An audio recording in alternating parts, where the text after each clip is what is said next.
Good morning and welcome back, guys. My name is Shanna. This is Making Everyday Magic. And if you are new here, we are a homeschooling family of 4. We have a pre-K and a third.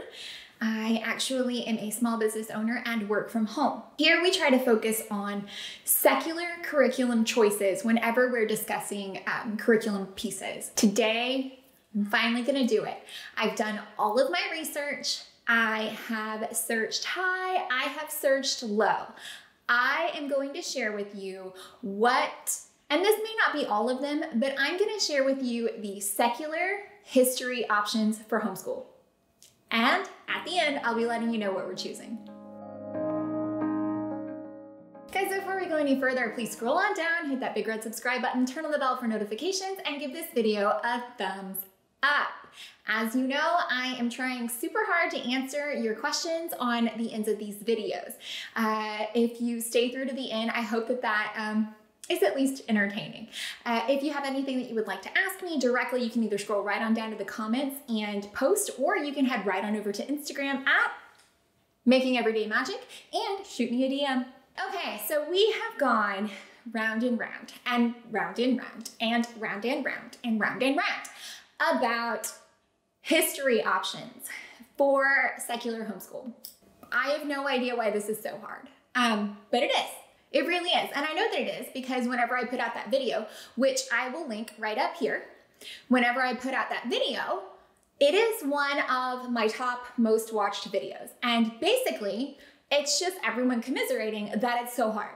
Because it's so hard, okay? So I have taken the comments from that video, I have taken my own experience, and I have compiled for you, for me, really, because I was doing this research anyway, so I might as well share what I've learned. And here we are, guys, here we are. So to start this video off, I'm gonna tell you what we use. So when we started our homeschool journey, you guys know, we went through Texas Tech. And it wasn't history, right? It was social studies, and it's not the same. So it talked about, your place in the community, yada, yada, all of those things. Well, when we swapped over to Timberdoodle last year for 2nd grade with my older kiddo, the non-religious Timberdoodle kits include Story of the World. If you are unfamiliar with that, there is a book and there is an audiobook that goes along with it, and then there is an activity book. And there's a lot of debate over whether Story of the World is religious or not religious. Here's the deal. I think the biggest issue with that comes from the ancient times, which we didn't use because we started after that. And I think it tells a lot of religious stories. We've been over this before. My definition of secular, what I choose to decide is secular or not secular for me, for my family, for my homeschool, is that it just presents, you can't, in my opinion, avoid religion in history because it did play such a huge role in so many places, in so many religions all over the world. So you can't really just that right on out because it's a motivator for the way so much of history unfolded. Because of that, you can't skip it. You just can't. In my opinion, you can't. But I want it to be presented in a neutral manner. So I want it to be given as fact in the sense of this was why they did that. And not fact in the sense of, this was by God. I want it to be neutral in the delivery and give you the information without trying to recruit, convey, force any religious aspects onto my children. I wanted to say, and my experience so far with Story of the World has done exactly that. So that's what we've used. So after our 2nd grade, I realized that we didn't use the activity book that goes along with it. And I'm okay with that. My kids really enjoy history, and I feel like they do get a lot from reading and hearing about it, but something that we kept and something we were able to stick with long term was using the audiobook. So use the audiobook and she would read along. Now this fit us really, really well because we were able to do it at breakfast, able to do it in the car. So in searching out our history curriculum, because I do feel like I need to look around and see what else is out there. Okay, so what spurred this is one, hearing about so much of this debate about story of the world caused me to look into it a great deal further. And two, in fourth grade, traditionally here in Texas, is Texas history. Well, story of the world doesn't really cover Texas history. It's the story of the world, not the story of Texas. So I'm branching out, looking around, taking your tips, doing my research, right? Now, here's the deal. You need to do what works for you, whether that is secular, non-secular, neutral, not neutral, however it works for you, you need to do what's best for you. But also, you need to know that whatever you choose, it's still your job as the parent and as the teacher to deliver that information to your child in a manner that you feel aligns with your beliefs and your home life homeschool, okay? So if you do choose to use something that is secular or not secular, just it doesn't matter what you use. It's your job, it's your responsibility to be sure that it's delivered in a manner that suits the foundation of the way you've chosen for things to go in your life, in your homeschool. So coming into fourth grade with my older kiddo, Texas history, we're gonna keep right on. And we are, proud Texans here. So naturally that's something we need to do. She needs to know about the Alamo. She needs to know about the Native American tribes that were in this area that truly have contributed so much to the different things in our area. So it's very important that, to me, to my husband, in our home, it's very important to us that we do study Texas history. Now, you guys know, we've talked about this before, history in our home is a family subject. It just makes my life easier to do it together, everyone together. So we all listen together, we all learn together, it's fun, and then we can all discuss it together. So that's been really fun for us. So what we are going to do for next year is we are in fact going to be studying 2 histories. We'll be doing our Texas history, and then we will be also doing ancient times with my little one. So there's not a lot of choices for Texas history, but I have found one, thanks to your recommendations, that I feel like is going to just suit us perfectly. So what we will be using for Texas history is Studies Weekly. They have curriculums by state. I am so excited about this. So it's like a magazine that comes to your house every week. So it's like a little newspaper, like magazine thing that comes every week. And it's got stories and activities and things like that. Well, it is cheap enough. It is so inexpensive. I'm planning to order 2 so that little sister can have her own, big sister can have her own, and we'll just work through it and read through it together. So that's my plan for Texas history. I'm super excited. Texas history, actually quite a bit of it happened in the region of Texas that we're in. We are in right outside of Houston. We are in that kind of southeast coastal area of Texas. And so many things happened here. So we have Washington on the Brazos. Austin is like 2 hours away. My in-laws are in San Antonio, which is about 3 hours, but we can go and visit the Alamo.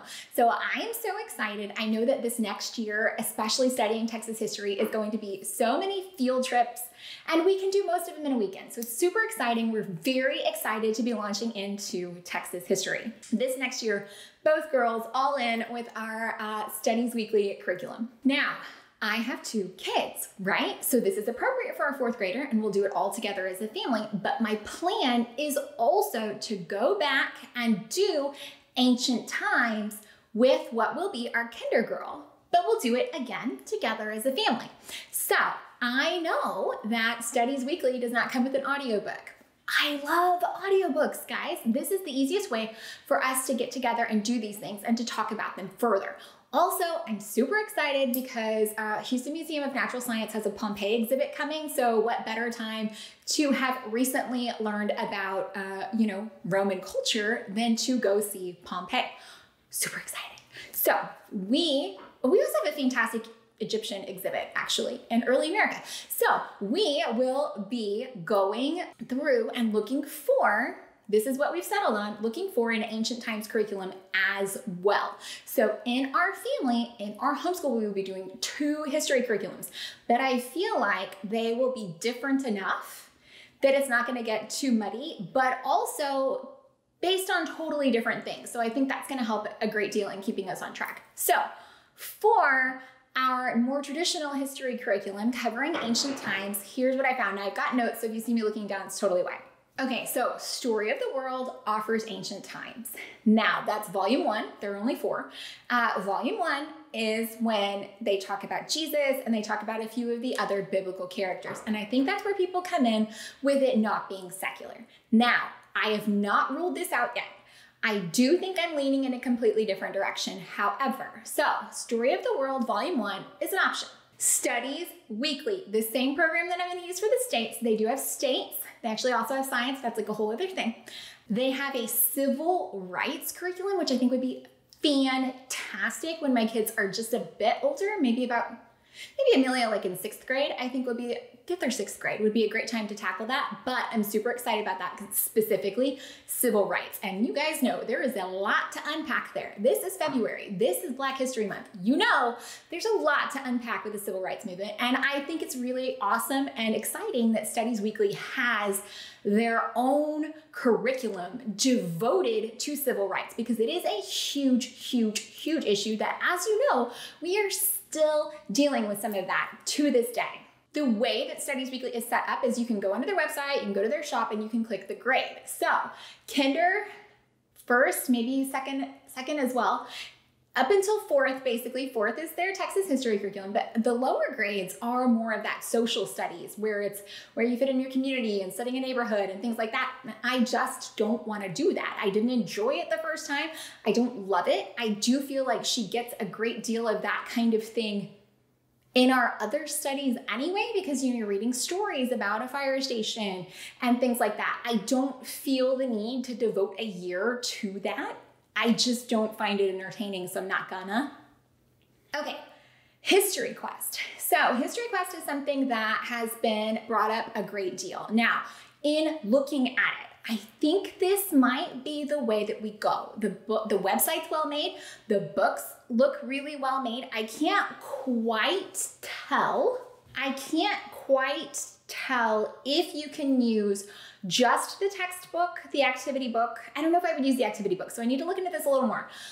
The textbook, the activity book, and then the audiobook. They have an audiobook, and I love that. However, it's one of the things that I don't love about so many of these options is that it tells you what to add. And granted, Story of the World does too, but it's incredibly optional, and you don't have to, you don't need to, which is where I need your opinion, guys. If you've used History Quest, can I use it effectively as a standalone item, as an open and go, or do I need to go source out and find all these books to supplement? Because I don't want to do that. I just don't want to do that. So you guys tell me, because this is really the other direction that I'm leaning heavily into is History Quest. Please tell me, guys. I trust you, totally, absolutely trust your judgment. Scroll down to those comments, let me know if you've used it, what do you think about it? Because girl needs to know, okay? Ooh, ditto, Studies Weekly, especially the state studies, let me know. Okay, the next one up that is recommended just as much as History Quest is Curiosity Chronicles. Now, I've looked at their website, I've looked at their books. They have book, activity book, audio book. It's mostly seems to be kind of like you can order the physical products, but a lot of it I think does come in PDF where I'd have to print it myself. It follows along, it's like a dialogue, so it explains history and tells these stories, but it's like a dialogue between two kids who are kind of talking about it, is my very loose understanding with absolutely no experience. However, it looks like it's not that it's not well put together. I don't know how to articulate this, but it seems not even like cheesy. It seems low budget. Is that the right word? It seems like it's very cartoony, but not in a refined kind of way, if that makes any sense. I can't describe exactly what it is, but whatever that is, and you can get the entire package. It's, about 90 bucks. It's inexpensive. I don't know what it is. Something about it just makes me hold back on that. It just doesn't, I don't know. It gives me kind of a weird vibe that makes me feel like it's not that it's not worth the money, just that it's not as polished, I think. And it may be that that is one of the few things that they do, and they're not a big publishing company, so they don't have all the gloss and fluff, but that may be what keeps the price a little lower.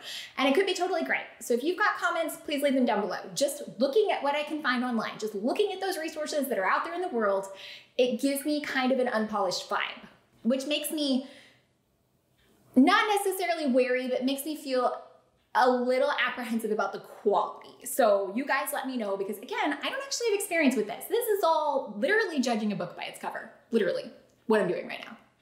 Okay, something else I've seen an absolute ton, honest history. Hardback books, they're like 1.5 inches thick. They come to your house, it's like a periodical. These books look amazing. However, I don't think I would use them as a curriculum. Like, I think I would enjoy buying them and having them and reading them with the kids as like a supplement, but I don't know that it's like a curriculum. But the books look amazing, and I super actually do intend to buy them, but not as a curriculum. I think it would be one of those things that's kind of like amazing and gorgeous and awesome as an added thing that we would keep on the shelf that they could go look at or reference, but not like as we flip through it and this is our history every week, if that makes sense. But it looks amazing, and I super want to buy them, and they're fantastic, but they're a little pricey. So I'll let you know, because that's kind of a lot of money to just spend like on a book, right? Like, it not being a curriculum is they're kind of expensive, but you know. And guys, I will post the links to these things down below in the description so that it's all easy for you to find. I am not affiliated with any of these. If any of these companies want to reach out and let me actually review the physical product, that'd be great. But I'm not affiliated with any of these. These are simply just my homeschool mom honest opinions in the struggle bus, trying to find what's going to work for our family. That is literally it. I am just doing the research, and I figured I'd come here and show with you, but genuinely selfish reasonings here, guys. I know some of you have experience with this and can help me out. So help me steer this bus and figure out what we're going to do, okay? Thank you. Thank you very much. Moving right along. And all of these kind of fit into the same bracket for me, so I'm going to talk about them in conjunction, okay? In conjunction. Things I've heard about. Blossom and Root, Rivers of Voices. I perused their website. It is all print it yourself. So somebody has put it together in a framework, which is fine. But there seems to be like a lot of getting other books to add. Again, I don't love that for myself, because it's less likely to happen the more work is involved. True story right here. And it seems to be like US history and not anything before or after that. I can't quite figure it out. I think they're relatively new in the scene and maybe just haven't gotten there yet. So I don't know. Torchlight. Torchlight is a part of a bigger curriculum, but it is literature based. So again, there's a lot of sourcing of books. It's kind of the framework of what to do, and you get all the books. Ditto woke curriculum. And woke curriculum is out there, and they genuinely strive to provide an accurate and honest history. And the way that they've done that is they've set up their curriculum basically telling you where to go get the information. Here's a video, here's a book, here's this, here's that, which is great. And they put it together in a curriculum, and that's great. But that is genuinely so much more work than I'm going to do. I will not be successful. Now, if this is later and my kid is in middle school, and I genuinely just have to buy the stuff and put it in the house, and then they can go look up such and such chapter at this time and this place. They can go pull up the video. Yeah, I'm in with that. So if it's better later for that, yeah, I'm probably interested. I'm probably on board, which would be great, because History Quest, Curiosity Chronicles, Story of the World, these are more elementary based. So if Blossom and Root, what curriculum, those things are more middle school, high school based, this is gonna work out great, because I can see me transitioning to something like that when it is just not all me, because I'm not doing it, guys. I got a lot of stuff to do. So all of these curriculums are pretty affordable, with the exception of the honest history, but we've established I don't think it's a curriculum. It's a real pretty book that we're gonna look at and read. So all of these history curriculums seem really affordable. They all seem pretty great. I have experience with Story of the World, and I like it. I don't know if it's the best fit though, so I'm willing to branch out at this point. I think it's a good time, because we have the break from Texas history. It's a good time to kind of jump ship, take a left turn, and go about that way. So that's what we're gonna be doing. I am going to do studies weekly for Texas history, both girls. Again, it is so inexpensive. I feel like I can absolutely get each one their own copy. And two, I'm leaning toward History Quest. Please, please, please tell me what it is actually like to use that. And if you've got anything else I need to know, or anybody else needs to know about any of these things, if you have questions about these pieces, guys, scroll on down. If there's something I haven't mentioned, that's because I don't know about it. So please share that with me, with everyone here. We all need this. And as you know, it's February, which means we need to start planning for what we're gonna do in August. Guys, it is time. This is go time. We need to plan now so that we can order April, May, so that we can have it June, July, and be ready to go in August. It really does take that long. This is a real and genuine thing. I'm not kidding. If you've done this a while, you know. I know that probably freaks out a lot of you COVID homeschoolers who maybe just got your stuff and just got started, but really, this is the timeline that this works the best. So trust us on this. Guys, I hope that you found any of this helpful, entertaining, or informative. If you did, please scroll on down. Those links are down there. Hit that big red subscribe button, turn on the bell for notifications, and give this video a thumbs up. Please share your experience with me. Please, please, please, because I need it. Since we are talking about weather, okay? It is like so cold outside. And I know that so many of you are gonna be like, that's not cold. We're snowed into our igloo and it's like negative 15 degrees. Guess what? You're made for that. Your house is made for that. Your region is made for that. Your snow tires are made for that. I am in Southeast Texas. I am 45 minutes from the coast, from the beach that you can go to practically year round, guys. I am not made for this, okay? I'm not made for it. My house isn't made for it. I am cold, which is why I'm dressed in like 57 layers. And I'm gonna film as much as I possibly can today because I ain't looking cute the rest of the weekend, buddy. It's sweatpants. Sweatpants season. I am not leaving this house. I've got a grocery pickup and dance, and then I am walking down. They're talking about a hard freeze, guys. Right now, the last forecast that I saw on Tuesday, the 16th, Tuesday, February 16th, 14. 14. Do you know how insane that is? And again, I know lots of you people colder. That's great. That's you. That's not me. Do you know how cold that is? It is the coldest, largest projected freeze impact that this area has seen in 30 years, guys. 30 years. So basically, I'm not getting on the roads with these crazies who don't know how to do this because we do not have snow tires. Okay? We don't.